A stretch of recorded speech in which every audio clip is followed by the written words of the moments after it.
Paris. Iya, Assalamualaikum. ibunya aja ini. Ayahnya Anak saya nggak ada, Pak.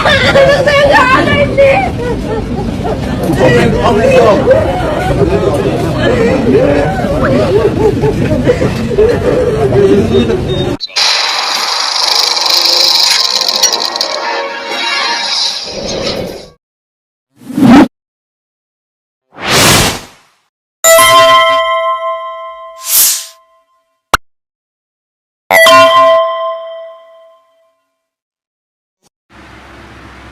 Assalamualaikum warahmatullahi wabarakatuh. Pemirsa, kita hampir dipimpin oleh orang ini yang berbaju biru dongker itu, Anies Baswedan, ya.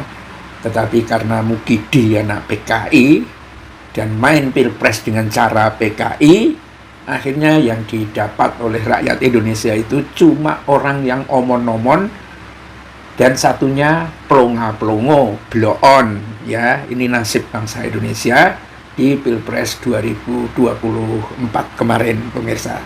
Kalau saja Pilpresnya itu jujur, adil, tidak ada sembako, tidak ada parcok yang sekarang ini tampaknya sedang dihadapi oleh massa menjadi common enemy, ya, di mana-mana kantor polisi diserbu oleh massa, ojol maupun massa, ya.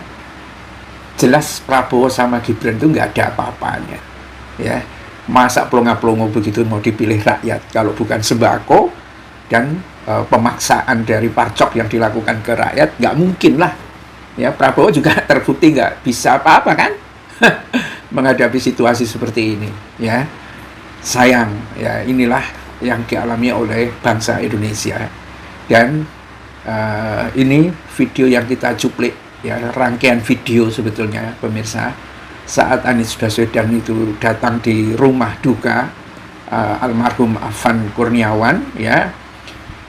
Langsung itu ibunya Afan Kurniawan itu kemudian menjerit di depan Anies, karena tampaknya dia juga tahu bahwa Anies Baswedan lah yang bisa mendengarkan dengan hatinya jeritan dari rakyat kecil, ya. Pak, anakku sudah nggak ada, Pak, ya. Suasana sontak menjadi sangat haru, banyak yang akhirnya meneteskan air mata, dan itu dilakukan di depan Anies. Anies itu siapa? Anies itu orang biasa, tidak punya jabatan politik, ya. Kalau menurut para termul, Anies itu pengangguran, gitu kan.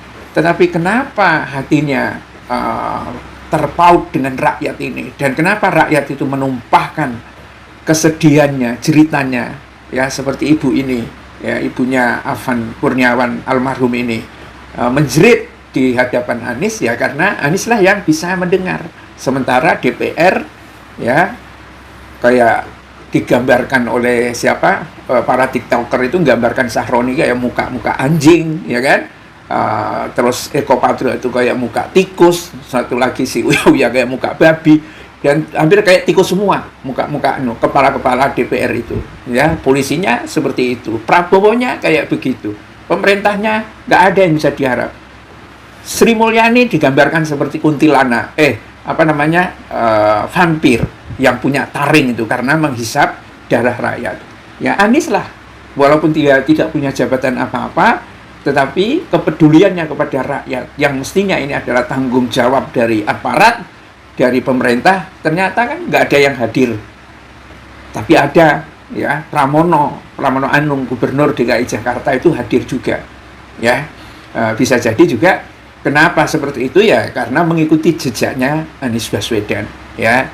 Dan Anies Baswedan itu tidak hanya mengunjungi ibunya, tetapi juga ikut menyolatkan di masjid, memberikan sambutan, ya, pada saat pelepasan jenazah yang ada di sebuah masjid di daerah tempat dari almarhum Afan Kurniawan itu tinggal. Tidak hanya itu, juga sampai mengiringi hadir di pemakaman dan memimpin doa di pemakaman itu. Jadi yang seperti ini sebetulnya yang sangat dibutuhkan oleh rakyat.